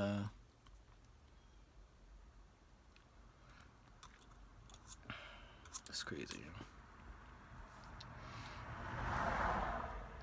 Y'all need to take that lesson, man. When that camera come on and you start talking about holy stuff and biblical stuff, you better be ready to not say anything wrong when you know. If you genuinely don't know, like, nah. If you genuinely don't know, okay. If you know anything on a religious, biblical, holy level, picking up some scriptures or something like that, or trying to get in this holy war, that's a whole nother level of something, you know, of life, and that's a whole nother level. That's your existence on the line, not just like you playing with demons and high level Satans and all kinds of stuff. They don't play. Even Satan don't play when it comes to that. Talking about the words of the Most High, oh no, he don't even play. So you can't come in being ignorant, trying to think you gonna play with the no. Even Satan to get on you for that. And here seem like the holiest person ever. Like, chill, shorty, don't play with the words of the Most High. He just scared to death. Already in trouble. You know what I'm saying? So he's trying to warn you before you get him in trouble. But all in all, nobody play with the word of the Most High when you get to a high enough ether. When you get to a high enough spiritual plane, nobody play like that. It's a different ball game, a different rule set. You have to go off absolute truth. As soon as you know it, as soon as you find out, you got to cut it. Then the Most High will start talking to you directly like, all right, now this is what I want you to do. It'll be seen differently. But first you got to learn what is right and wrong. You know what I'm saying, yo? So basically, for example, the Most High tell you, you can't do this, you can't do that, and you cut it instantly. The name is not Jesus. The name is this. So you do everything in your power to find out how this is not the name and how the name is actually this. And then when you find out, blah, blah, blah. Then he might say something like, all right, well, this, and this, and this, say this. You know what I'm saying? It will be live. The Most High will talk to you directly. You know what I'm saying? But until you get approved and you get lifted up out of your body and stuff like that, and you get set before a whole bunch of angels and the archangels in the rainbow, and they start talking to you, you know, the archangels, Mikael, Uriel, Raphael, Gabriel, they start talking to you, literally, like, look, you know, and you're like, what the world, where I'm at? And they tell you what to do, and they got you in their hand, and this, that, and the third. Until that happens, and you get direct commands from the Most High, what to do, or whatever the case, don't do anything. You know what I'm saying? If the Most High tell you something is coming, okay, eat this piece of chicken, or somebody get hurt, or whatever the case. So what I got for you to do is take the hit for them by eating this chicken, and I'll spare you. I won't let you get sick or nothing like that. I'll take da-da-da-da. You know what I'm saying? I'll cancel it out. So then you can play. But you can't play until the Most High accept you. And you need to understand basic things first. And people understand that you understand things first. You can't just do that. Like the rabbis, don't judge rabbis because they understand what to do already. Now they out here in the play, in the war, where people playing with them. But we not playing. We trying to get to them because we know that when we get to them, what we going to do? What we going to say? How we going to shut them down? But we need to do this. To do what the Most High say so that we can, you know, get to the final point. We're not doing this for our health. We're doing this to play, to survive and stuff. We don't care about that. Like King David. We're not supposed to eat the showbread. But so that you can survive, because you got to be the king one day, eat the showbread so that you can survive. Understanding things was why things was put by and allowed and stuff. Not even supposed to have a king. All of this stuff, yo. So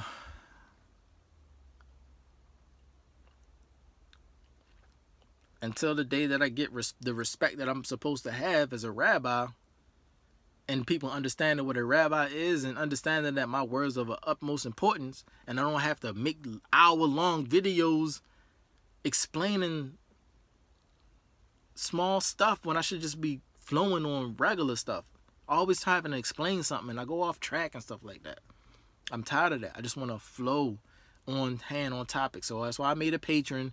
And I'm going to go on there and I'm going to start making videos where I can flow on the video and can't nobody see it unless they pay money. You know what I'm saying? I should put a curse on it so that if you know what I'm saying or you watching my stuff without paying for it and you not following it and you still, you know what I'm saying? Because the stuff I'm putting up there is for people that genuinely want to follow it.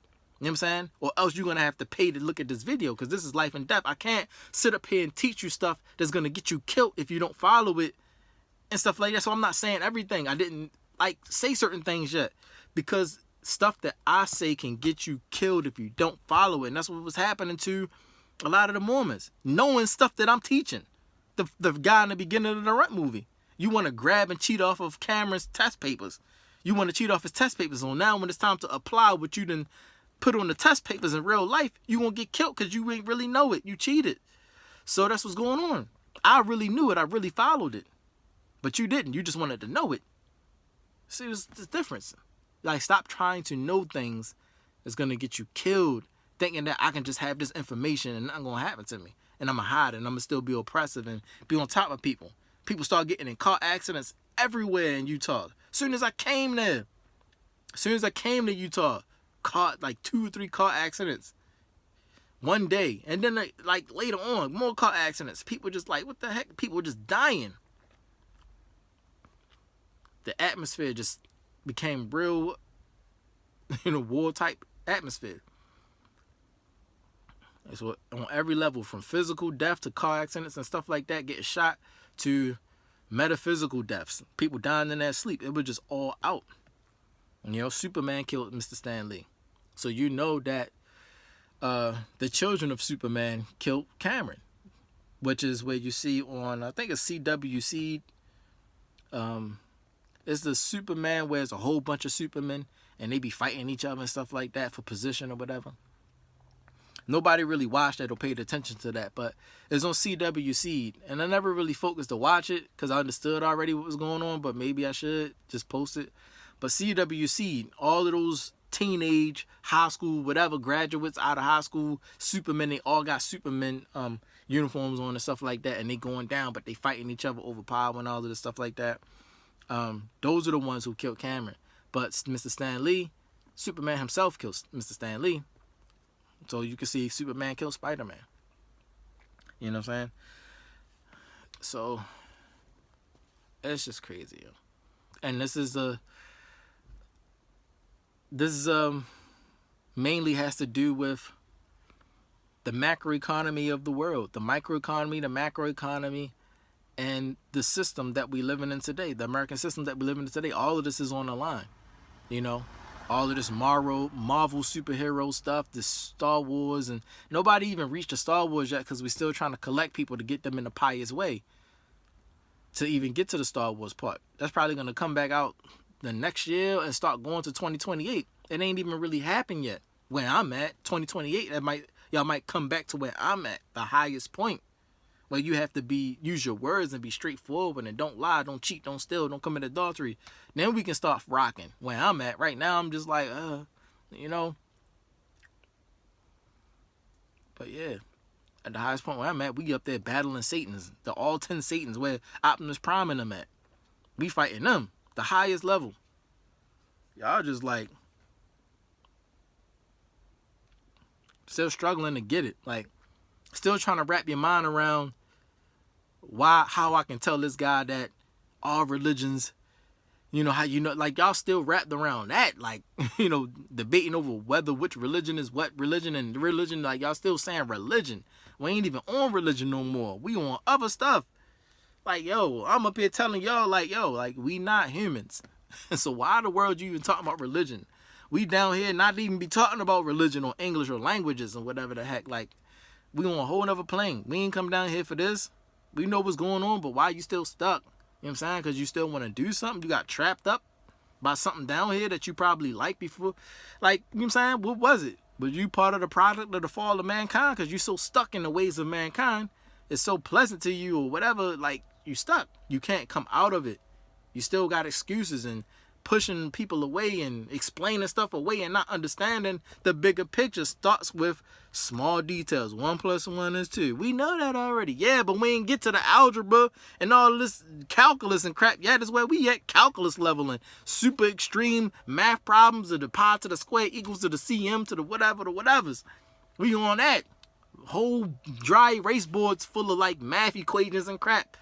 And we done solved it. But you still on 1 + 1 trying to figure out how to prove that that's 2. And I'm like, well, okay, 1 + 1 is 2 because when you take over here, right, and you put 2, you know what your sum is, and then you subtract that from, you know what I'm saying, that 1, and then you get 1.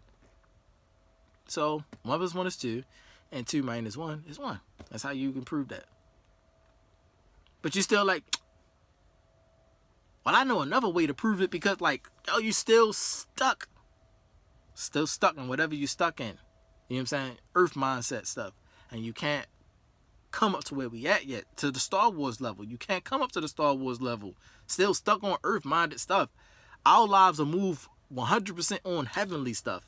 We don't move unless it's some heavenly thing going on. Y'all don't move unless it's some earthly thing going on.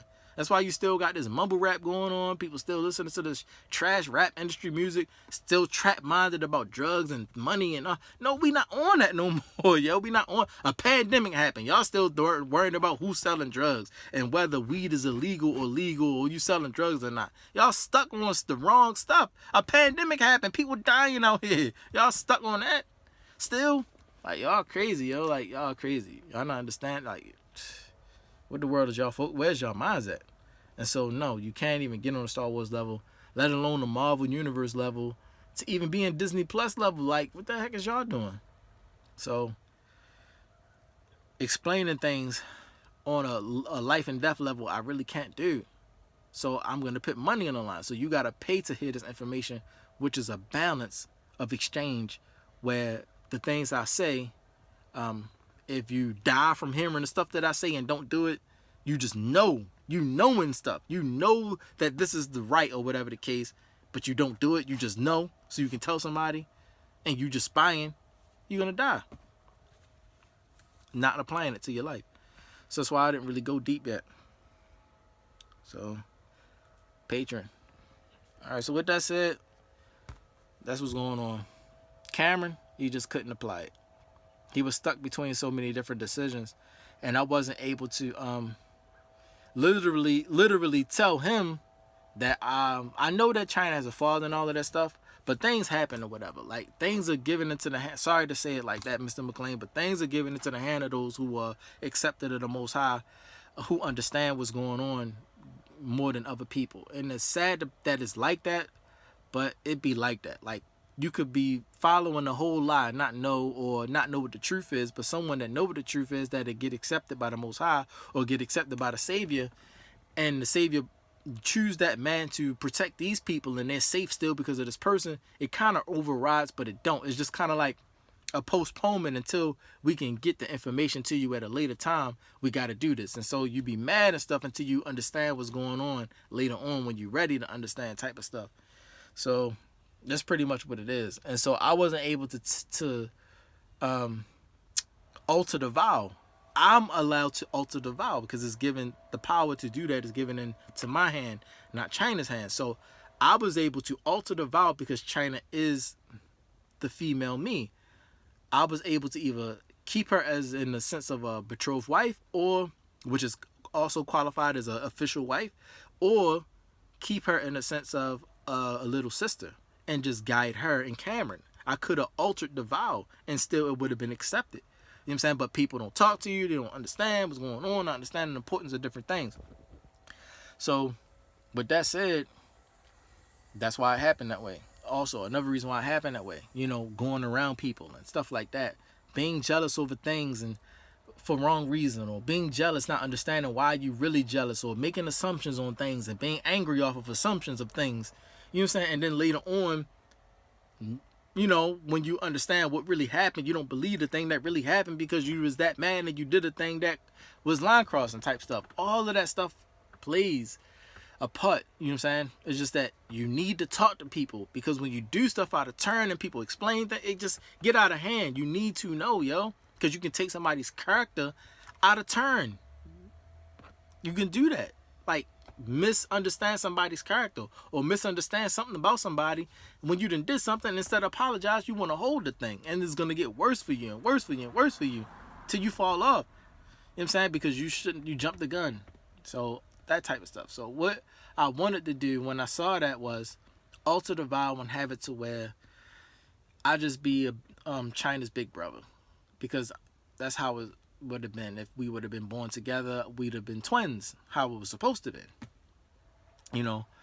But it was all planned out. I know, but still, I was gonna have it like that and be like, well, whatever she did with Cameron, that's her husband for real. Even though they wasn't saying it, they doing husband and wife stuff. You hugged up on them extra hard, not caring how people feel about it. You know what I'm saying? Posing a lot of pictures of being all up on them, like a wife is all up on her husband, not having no kind of feelings or emotions about it. He's drinking off your drink and sipping your drinks and stuff like that. So I'm seeing all this stuff and I'm like, oh, they surviving together. Like, I'm looking at it from a different viewpoint. Like, oh, they holding on together or whatever. So I'm like, man, that's a husband. Got to be a husband. So then I saw him with Dove. I'm like, okay, so he's collecting all of the women he can collect and he's holding them up. You know what I'm saying? So he's riding with me but holding y'all up. So I was happy for him. I was content in the small little family that I had. I wasn't getting jealous and mad. I was being happy. You know what I'm saying? Because I was content. I had a daughter, and I understood where she came from. I just never said that Lauren was a product of why my daughter is born, or that my daughter is the protoplasm of Lauren born through a surrogate woman, and how that is true. I wasn't saying anything. I was just grateful in my small little regular smuggler life, being grateful and thankful to y'all. I'm not saying anything, because how can I say anything to you to be thankful or grateful or say thank you anyway? When I don't even talk to y'all, you won't talk to me, you don't see my messages. Even if you see my messages or hear about me or heard me say something, you won't even get back to me. It's a mess, yo. So why even say something to begin with? To even thank somebody or explain something or clarify something or this or make you feel better about something. Like, oh, like, why even try? So that's how I was just like, forget it. I know how it get. You know, I'm too old. Like, ever since Raven Simone, I understand how it is with the celebrity life. You can't, they act all different and bougie. Like, you can't talk to a regular person, whatever. So I was like, forget it. You know, whatever they got going on, whatever. So I just kind of like dealt with it and understood it and stayed in my zone, was grateful for what was going on. The metaphysical stuff, okay, you know me in my dreams and all this stuff, but physically we gonna act like we don't know each other. All right, fine. If you want to play like that, okay, fine, whatever. I don't play like that, but you play like that, and I'm gonna keep on moving till I find me a wife and all this stuff, and act like I don't even know you, because that's what you acting like already. That's how I am. Like, I don't do that stuff. Like, what I do in my mind, say in my mind, I do it out my mind, and I say it out my mind. Whatever the case. I'm truthful 100%. Thou shalt not lie. I mean, thou shalt not lie. If you that scared or whatever, I don't know, yo. I don't know. I don't understand where y'all come from with certain things. But, well, that's what I'm saying. So I was just happy. Yo. So that's just to end all of that for real. To squash all of that thinking that I had something to do, or I was angry about something that had to do with the vow, which was another reason why Cameron passed, was because he breached a vow that me and China had made so that she can escape, Coco Jones can escape, Scott Jackson can escape, Zendaya can escape. You know what I'm saying? And what happened to Zendaya, how China was, saying how on camera she was, there's no reason for her to even feel any kind of jealousy towards Zendaya. She was way too overly jealous and kicked Zendaya out, and she broke her face. You know what I'm saying? So, and Zendaya didn't forget that. She put it in her shows and movies too. Like, nah, she broke my face. I remember all of that. Fighting in Casey Undercover and all this stuff going on. Like, you being too open about what you did to be on other men too hard, and then be jealous over or feel some kind of way about me. Like, you can't anymore feel some kind of way. You just kind of like gotta go with the flow of the thing that's going on and be grateful. You know what I'm saying? That you're still alive, type of stuff, for the breach of the vow that saved everybody in Disney. You know what I'm saying? Even Tinkerbell and all of them was in that. Tinkerbell, some of the Looney Tune characters was in the metaphysical, getting us out of here. We was all getting out of that Disney world or whatever, getting the children out, while Mr. Stan Lee and them was still staying behind fighting. That was in 2013. Now you see it. Disney plus Marvel plus Star Wars, it's a war. And they now telling you it's manifesting. This is what's going on. Or this is what happened already. And they're trying to find us. You know what I'm saying? That's what's going on now. They're trying to find where we are. We have till 2028 or whatever the case. Anyway, all right, I'm talking too long. 2 hours for real. But all of this is important, yo. Everything that I'm saying, even small back road stuff, is that I'm saying is important. So what the movie Runt what Cameron was talking about in the movie Runt, yo, because he lost his life, yo. He's lost his life, And you want people to feel it. You know what I'm saying? He want people to really feel it, like what we was going through. And if you look at the movie from a simple level, you understand that children are just going through all kinds of stuff and don't understand why people are messing with them. And when they try to fight back and defend themselves with no type of parental support, the teachers and professors are just kind of letting stuff happen, putting stuff by, and you see how it goes, and you see how it gets with the bullying and stuff, and with the families of respect that got money that let their children do whatever to other children that are not as well off and stuff like that. And they just get privileged early. They get way too privileged early. And by the time they graduate and stuff like that, they carry that into society, assuming that they know how things run, and then run into the wrong people like me, and we ain't gonna play with you. Because when you go too far across the line, black people will retaliate the right way. Like, they will retaliate the right way. And you have to do something extremely extreme that everybody can feel to somebody that completely don't deserve it. And then people will react the right way. Because they see that, you'll see that what you did to this person, you did to all of us. This was a good young man. If this young man was more of a holier person than I am, or, you know what I'm saying, like your grandmother or your grandfather can look at this young man and be like, that's the holiest grandpa, the holiest grandma you got, can look at this young man like, that's a good young man. Like, and then you found out somebody pulled the gun out on him at work. Then you got to find out if that's true or not, and then you do all of this stuff to find out if that's true or not.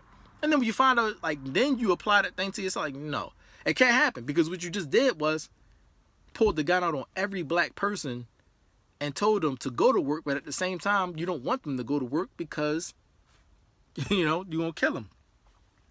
You're going to kill them. So now That like there's nothing that you can flip behind that, play behind that. It's like you're trying to find out if he was part of something, and it, like you trying so hard to find something as a reason as to why you pulled the gun out on this man. It had to be something. There's no possible way that you pulled the gun out on a man just working for his family and his daughter. He had to be something, and that's why you did it, because people just, they don't believe that somebody is good and holy. But when the time comes that the people start believing that, I'll be waiting when it comes. When y'all really know for sure that I am a holy person for real, and some people are trying to kill me just for genuinely just regular old working. And being like, yo. And then when I have to tell you extra stuff like, because I don't want to swing, or I want to be a faithful husband. Like stuff that's so backwards. I'm telling you, you know, why people pulling guns out on me, you're just not going to believe it. But when y'all finally do, like how it was with me and Joe. Joe, and he from Atlanta, he's in Utah. Oh, they, you know, pull a gun out on me. And I'm like, ain't nobody pulling, like, I just wasn't feeling them. Sure enough, it happened to me. I want everybody to feel what happened to me. Like what happened at the Asian Spy. You just shot up a bunch of Chinese old women. Now, you go tell them to go to work. You're not going to feel that thing because you're way over here somewhere and you heard it on a news article or some news report. But if you worked there and you saw people got shot up and you heard the gunfire and pop, pop, pop, pop, and you ain't died, but these people right here died, and it was your grandmother, 3 of your grandmothers that got shot up and killed just for going to work or saying no to sucking somebody's dick, you gonna feel that thing all the way. And it's not gonna, like, yo.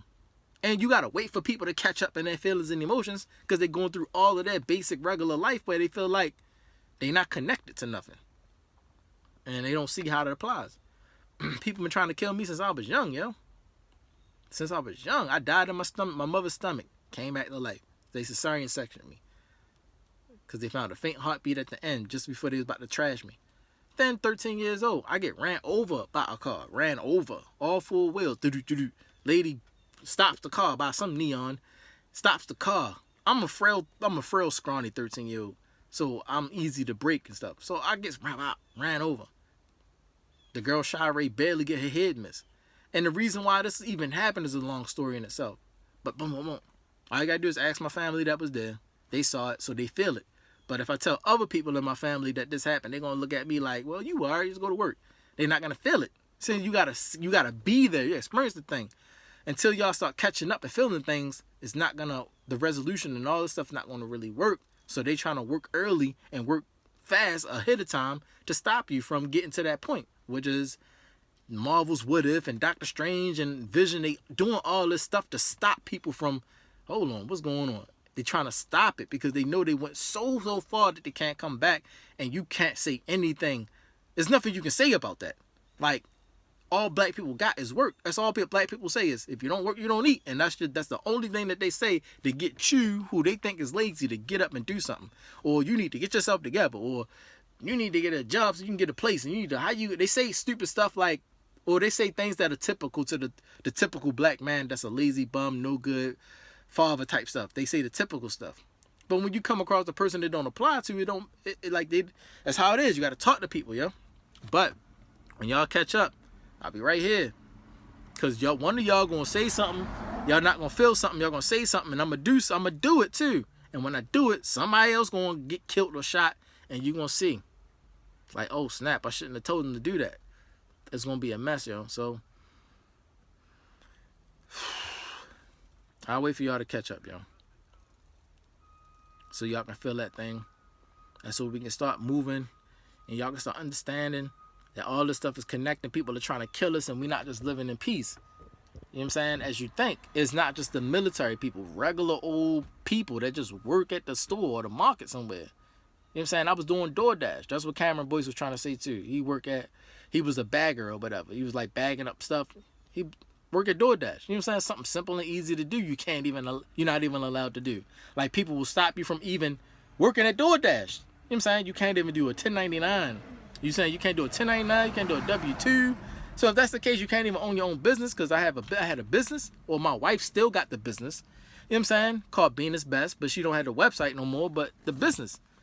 All the stuff she got for the business. The butters, this, that, the names, the website, all the stuff she put up on her website was showing it to all these people and stuff. You know, gave a few butters to my family, my mother and stuff. I made some oils and stuff like that for her.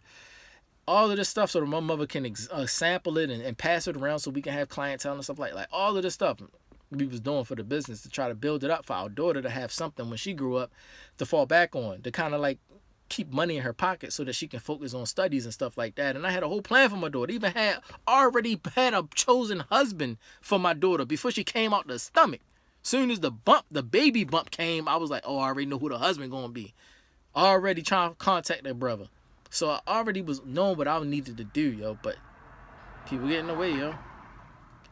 And so it makes it difficult to do holy things, and they'll kill you for it, and this and that. And that's all it really was. Runt was a movie about wanting to be a holy person. It's good to be bad, so let me choose something that's a bad term, but also a good term that I can tell people that I really am in the midst of this mess, not like them. Right? A strong plant or a strong branch. He is a strong, firm branch. Whereas though the rest of them are just scumbags and messes of whatever. And Cam wasn't a part of it. So the Most High got him out of there. So with that said, I'm gonna let it go.